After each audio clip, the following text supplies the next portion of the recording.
Hi, welcome back to Hazel Jane Tarot and another tarot deck review. Today I'm going to be talking about the Lightseers Tarot.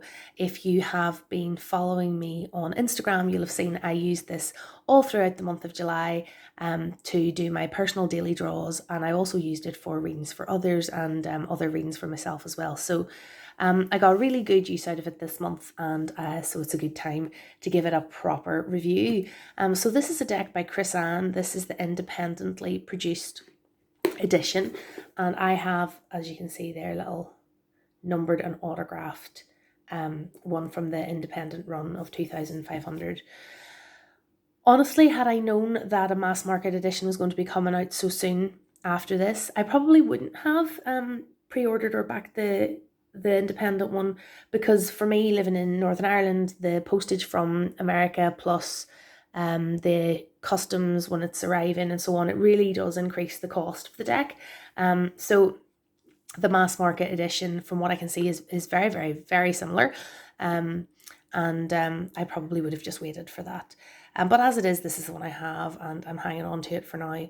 So the box is in some ways really lovely. Like you have this, message inside, and it's a magnetic closure and everything, which a lot of people like. This is horrible. I don't like boxes that divide the deck into two bundles. So I have just acquired this little bag, which I was going to try to keep it in, because it's a nice sort of rainbow coloured bag, but it's maybe a little bit of a tight fit, so I'm maybe going to keep an eye out for another bag to keep the deck in. So as you can see, the backs are nice. I like the dark green, and the sides or the edges are done in this kind of turquoisey green color. They're really quite good sturdy cards, because this has been shuffled a lot and quite roughly, and there's a few dings, as you can see, on the edges, but it has stood up very well. I mean, that feels smooth to touch, so it has stood up really well to getting quite a heavy beating. The reason it has been getting a bit of rough treatment as a shuffle is because if you watched my cardstock snob VR to the Boy Diviner, you'll have seen that this is one of the decks that I'm not so keen on the cardstock. It is very thick. The cards are thick, and it's a bit hard to shuffle in that regard. For me, I find it hard to shuffle. So I think I would prefer a thinner, more flexible cardstock, but that is something that I can work around, because I do love this deck. It comes with the independently published edition came with this book, and I have no idea about the book for the mass market edition, but this is quite a substantial book. For a given card, you're giving a light and a shadow meaning, which I do work with reversals for this deck, because it is intended to have a light and a shadow side. So that and the backs are reversible. That's usually a key consideration for me if I'm going to use reversals or not with a deck, is if I can tell from looking at the back whether it's reversed or not. So, and then there's a nice write-up on each card, and some questions for journal prompts and that sort of thing. When you look at the major arcana, she's included extra stuff. So you've got the light and shadow meaning, an overview of the card and the message of the card and questions. But then she also has included contributions from social media. And I remember this when the deck was in process, where she would post a picture and give her interpretation of that card, but ask people what they thought of that image for that card as well, and they shared their thoughts. And she's given a selection of thoughts from people in the community as well. So I guess, if you were one of those people, if you've been involved from early on in Chris Ann's share in the creation process, that'd be a really nice aspect of the deck as well. And she's included a few spreads and some thoughts on reading light and shadow meanings, whether you need to actually physically reverse the cards or you can read the shadow meaning in without that. So it's a perfectly good book, and I think this is part of what would make it a good beginner deck in a way. Not that any beginner is going to invest in the independent edition, but I'm sure the mass market edition has a lot of the same content in the book. Maybe worth looking into before you would buy it for a brand new reader. But I think there is a good grounding of information in here for a beginner tarot reader, as well as for more experienced. Now, I know this deck's been seen a lot, so I'm not planning on flipping through every single card, but I'm just going to give you a bit of a flavour. So these aren't in order. I've just kind of put them back into the major and the minor arcana, into the suits, just to give a bit of a flavour. It's funny that one's just on top. I mean, this is one that people really enjoyed, this depiction of death. I'm not as keen on it. I think it's very striking, but the death, rebirth, the kind of softening of the death card, I don't know if that's totally necessary, and I'm not massively keen on that image, but it's fine. I can read it.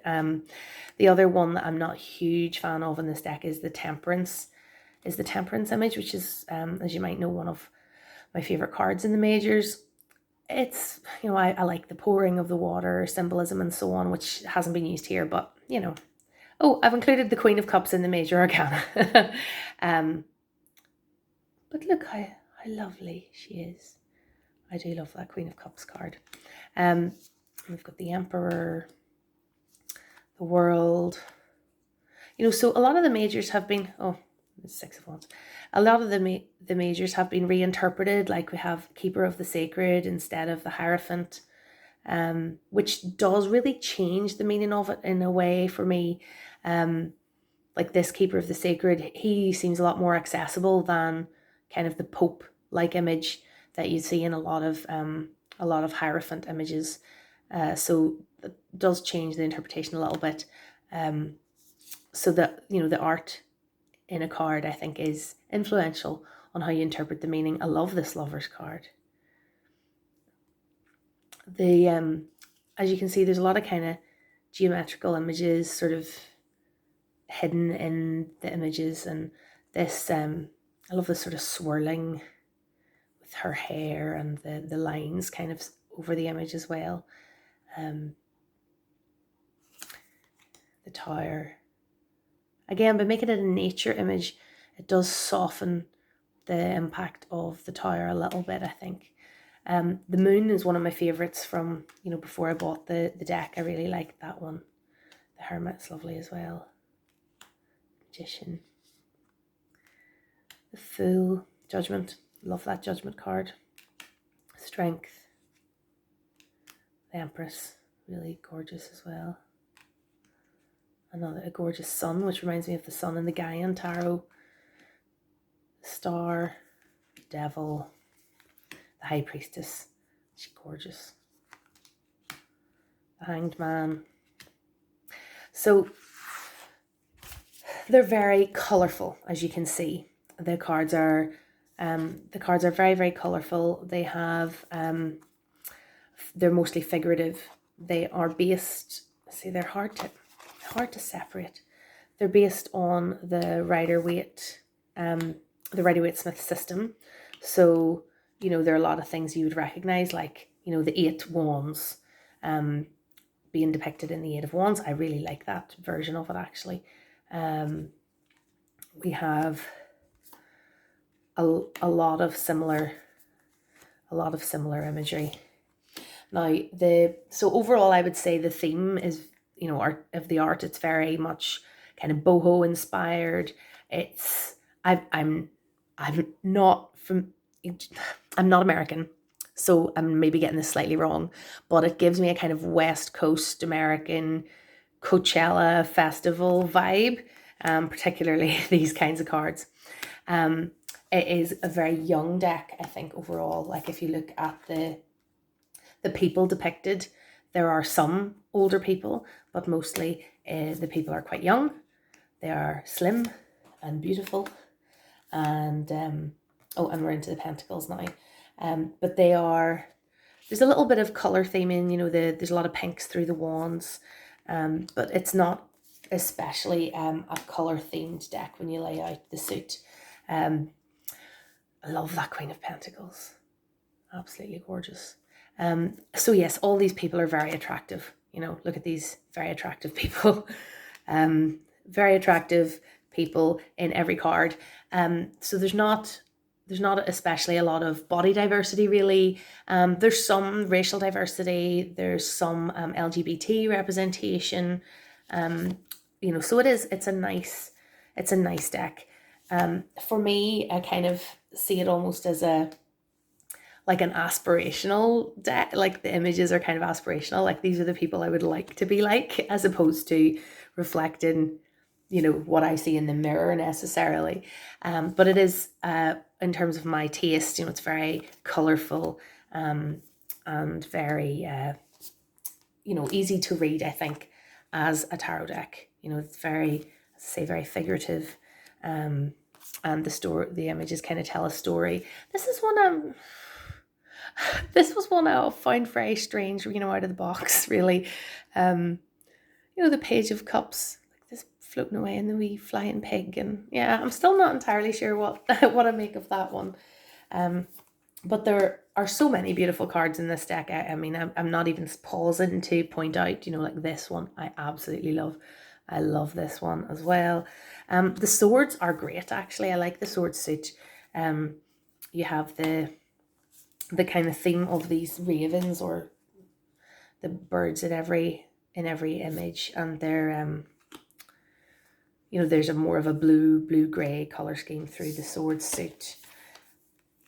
So yeah, I really love this deck. I mean, I think apart from the difficulties shuffling and you know, a slight annoyance that I ended up paying so much to get the indie version when a mass market one was coming out. You know, those are, and the box being that 2-part section, which I don't like. Those are really the only quibbles I would have with this deck.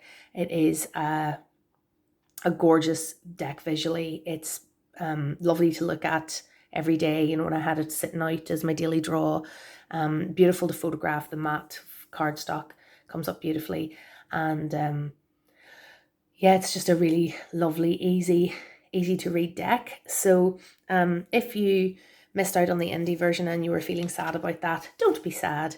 Go get the go get the mass market version if you want it. I have seen it going.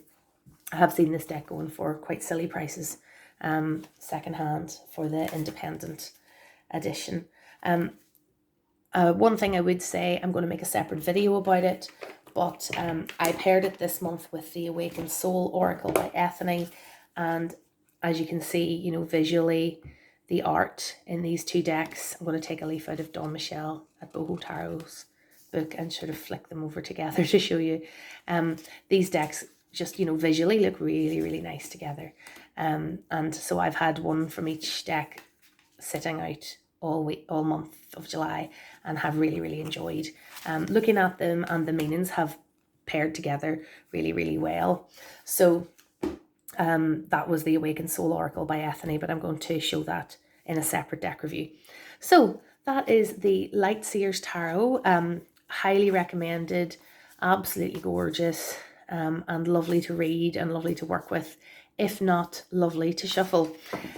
So thanks for watching. I'd love to hear your thoughts on the Lightseers Tarot down below. And if you like what you see in here, please subscribe, and I'll see you again soon.